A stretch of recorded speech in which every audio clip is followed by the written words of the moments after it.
bien qu'on retourne aujourd'hui en Tunisie, un jour assez particulier, un jour anniversaire que tout le monde n'avait vraiment pas cœur à fêter. Ouais, le deuxième anniversaire de l'arrivée des islamistes, soi-disant modérés au pouvoir du côté de Tunis, la Tunisie qui reste la référence, le repère, l'étincelle du printemps arabe. Les choses, finalement, ont mal tourné. Moins mal qu'en Égypte, moins mal, bien sûr, qu'en Syrie, mais ça ne va pas comme les gens le souhaiteraient. Ce sont des manifestations monstres qui se déroulent de ce côté-là. Écoutez d'abord le résumé de la journée de Sylvain Drapeau. La Tunisie cherche à repartir à zéro, mais pour l'instant, c'est l'impasse. Manifestation dans les rues de Tunis aujourd'hui. On attend l'annonce de la démission du gouvernement. Première étape en vue d'enclencher ce qu'on appelle un dialogue national et éventuellement de nouvelles élections. Mais le premier ministre est resté vague, répétant qu'il y aura démission, mais qu'avant, il faut rédiger une constitution. La Tunisie est en crise 2 ans après les premières élections libres de l'histoire, qui ont porté au pouvoir le parti Ennahda des islamistes dits modérés. Mais l'économie ne décolle pas, et rien ne va plus depuis l'assassinat d'un député de l'opposition en juillet. On accuse les djihadistes, ces groupes en plein essor, qui déstabilisent le pays. Encore aujourd'hui, 7 policiers tunisiens ont été tués dans des affrontements avec un groupe armé. L'opposition accuse le parti au pouvoir de faire preuve de laxisme face aux extrémistes. La Tunisie est le berceau du printemps arabe. En décembre 2010, un jeune vendeur ambulant s'est immolé après une autre humiliation des autorités qui lui confisquent sa marchandise. L'affaire se répand comme une traînée de poudre. On dénonce la corruption et le régime dictatorial de Ben Ali, qui à la mi-janvier 2011 est forcé de quitter le pays. La révolution est en marche et a fait des petits ailleurs, en Égypte, en Libye, en Syrie, avec des résultats bien sûr différents. Mais partout, l'apprentissage de la démocratie reste en chantier.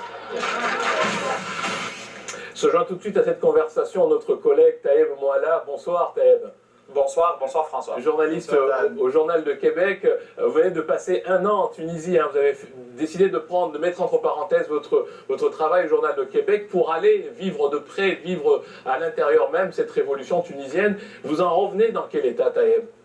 Ça a été une chance de pouvoir y être déjà parce que j'avais le sentiment et ça a été corroboré par les faits que c'est là où ça se passait. Il y a eu quand même beaucoup d'actions pendant cette année-là.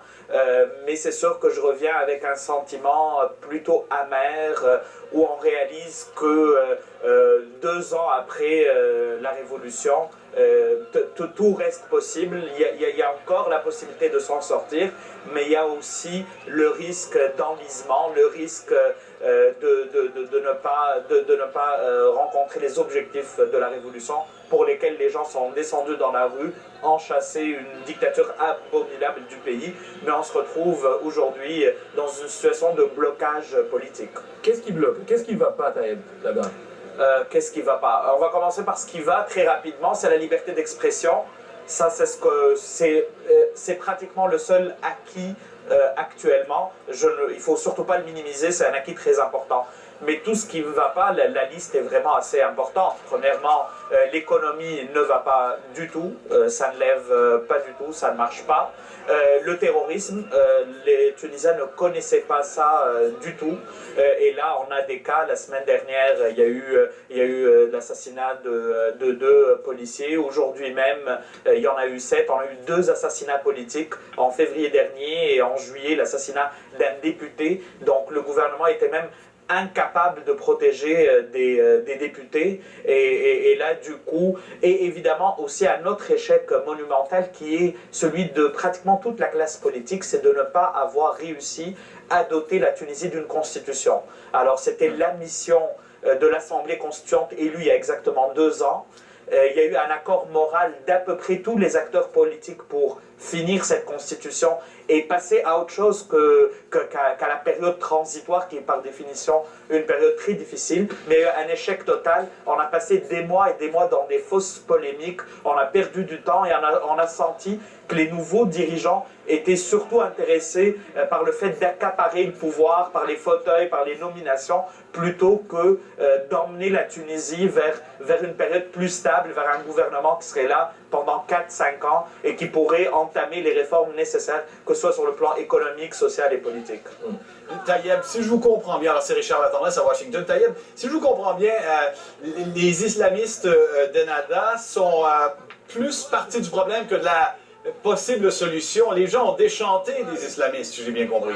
Il y a un déchantement, clairement. Il y a eu un gouvernement pendant 2 ans, un gouvernement dominé par les islamistes de Nahda, qui n'a pas appliqué de programme, entre guillemets, révolutionnaire. C'est-à-dire qu'on n'a jamais vu les promesses de la révolution sont concrétisées. Aujourd'hui, on a des gens qui étaient pro-pouvoir à l'époque, puis qui paradent sur toutes les télés, la justice n'a pas fait son travail.